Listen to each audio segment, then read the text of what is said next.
Hi guys, and welcome back to a fun spring project. Today I'm going to show you how to make daffodils. I've tried it out myself and they are quite fun to make.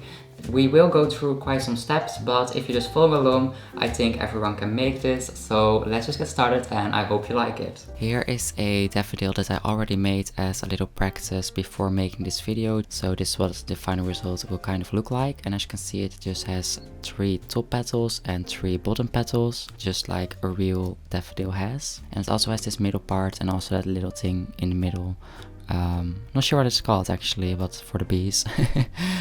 Okay, let's get started. I take a little piece of clay and I roll this in between my hands into a little ball. And just like this, I'm going to roll out 6 balls, because these balls are going to become the petals. And I like to make all of the petals at the same time.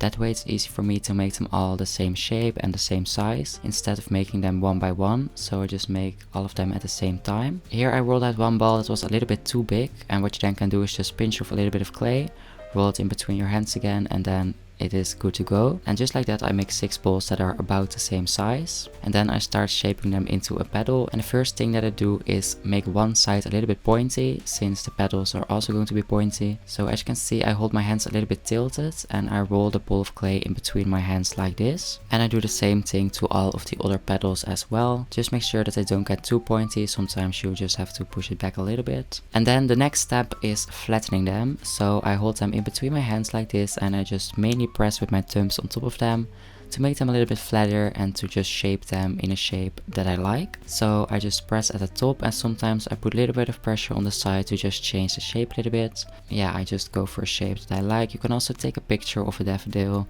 or a real daffodil to keep next to it, so that you can see if you like the shape. But it's something like this. So the top is like a little bit pointy and the rest is just a little bit circular. You don't want anything sticking out. And then when I have another petal, I like to hold them on top of each other to see if they are the same size. And they were, so I just continued working on the next one.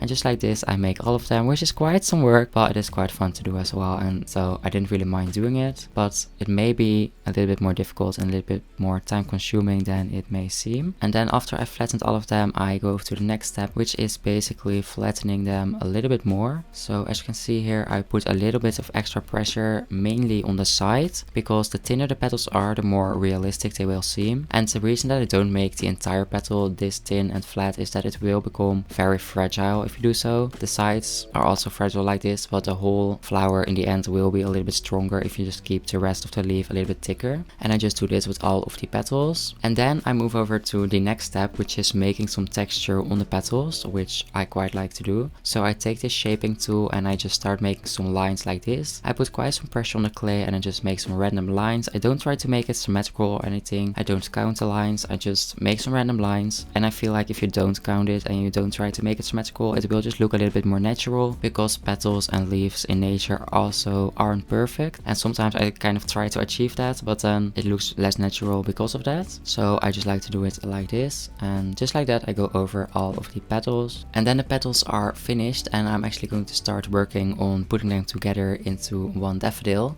But the first thing that I do is pick out the 3 biggest petals and the 3 smallest petals. So I put them in a triangle shape like this, and then I attach them a little bit with a shaping tool onto each other. So as you can see here, I'm just pressing the clay onto each other. This won't make it very strong, but it will help to just make it a little bit stronger when the daffodil is finished. But this definitely isn't enough to attach the leaves, because this would probably break, but just doing this will make it a little bit stronger. Then I take the top 3 petals and I place them on top of the bottom petals. And then I mark the place where I want to attach them, and I use this little knife from Glaze tools to do so. Then I take away the petals and then I start scratching it with this scratching tool from Glaze tools. Just like this, I make some texture so that I can attach the different parts onto each other. Then I apply some vinegar with a brush. Vinegar makes the clay nice and sticky and will prevent it from cracking and also will make it stronger. Then I scratch it again and then I attach the petal and I put some pressure on it so to make sure that it gets stuck.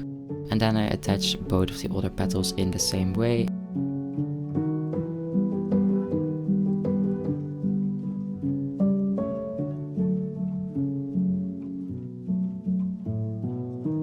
And then what I like to do is take the vinegar brush and go over all of these sides, and I get rid of little scratches or the little line that may still be visible from attaching the petals on top of each other. And then I just carefully take it off the table and put it away, because we are now going to work on the middle part. So I take a little bit of clay and I place it in between my hands, and I roll this in between my hands to make it nice and thin like this. And then I start flattening it again. Just like this, I put some pressure on top of it with my thumbs and just make it a little bit wider and a little bit more flat. And then as you can see, the sides are a little bit weird and I don't really need them, so I just cut them off with a little knife. And then I make this into a little cylinder that I'm going to place in the middle of the flower. And I close this by just pressing the clay onto itself, and I just go over it with my thumb to make it nice and smooth. The clay got quite dry while doing this, and I don't really like to have too many cracks, so I went over it with a wet sponge to get rid of this. And then I started to define the shape a little bit. I wanted the bottom to be a little bit thinner, so I slowly pressed this inwards like this. So I just pressed inwards, twist it a little bit and pressed inwards again, and I repeat this until I'm happy with the shape. Then I thought it would also look nice to add some texture to this middle part. So just like I did with the petals, I go over it with this shaping tool and I just make some simple lines. And I do this on the inside and also on the outside. And again, I'm not trying to make it symmetrical or anything. I'm not counting the lines. I'm just doing this randomly because that will look nicer. And then it will later on be placed in the middle here, but we still need to make one last part, which is going to be like that little middle part the bees go sit on. I don't know what that's called, I'm sorry, let me know in the comments. But I just roll out some clay for this and I cut out a part that I need. And then I take one part that's a little bit wider, which is the top part, and I just make this nice and round by just putting some pressure on it with my fingers. And then I also like to add some texture to this part. So I take this tool, which has like a little metal ball at the top, and I use this to sign my work. But this time I use the side of the tool to make some little lines at the side of this middle piece. And then I also like to add some texture by just making some dots at the top part here. And then I place it in the middle of the daffodil to see if I like how it looks, and I do like it.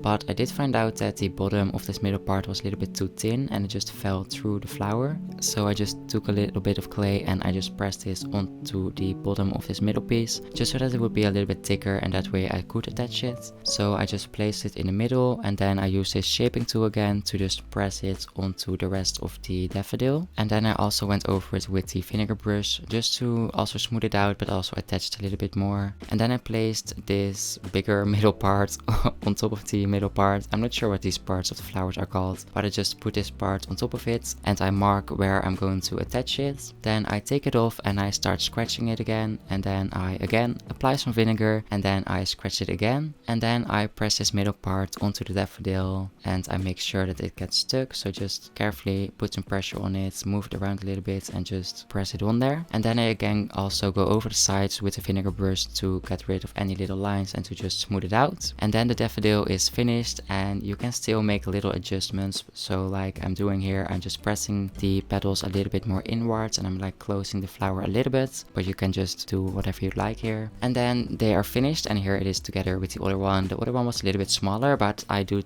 like how they look together. And then after it has been fired, it is time to glaze it. So I decided to glaze it with underglazes, and I'm using two underglazes. I'm using Intense Yellow from Ameco, and I'm using this for the petals, and I'm using the glaze Apricot from Mako to glaze the middle part, which is like a little bit darker yellow orange-ish. So I thought that would look nice and a little bit like realistic. So I'm just brushing this onto the piece with a small brush, and I'm actually applying this 3 coats so that the color will be nice and even. And yeah, just like this, I brush it on top of the middle part, and then I also glaze the petals just like this. And you may be wondering throughout this video, what can I do with these flowers? But there are actually quite some things that you can do. You can either put them somewhere in your house as like a decorative piece, like a little sculpture. You could also make a little hook at the back and hang them on the wall. I think that would be pretty cool. Maybe you can do it with like multiple flowers and hang them all together. What you can also do with these daffodils is not make that little part in the middle, and maybe make them a little bit bigger, and then you can use them as candle holders. So then you can just put a thinner candle into the middle part, which I think would be pretty cool. You could also make a little hole at the back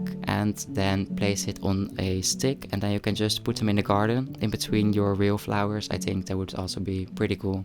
So yeah, just do whatever you'd like with it, and yeah, if you come up with any new ideas, let me know because I'd love to hear. And the last thing that I do is apply 2 coats of clear glaze. I use zinc-free clear glaze from Amico, and then the pieces are ready to go into the kiln for a glaze fire. And here are the final results. I hope you like them. I'm quite happy with how they turned out.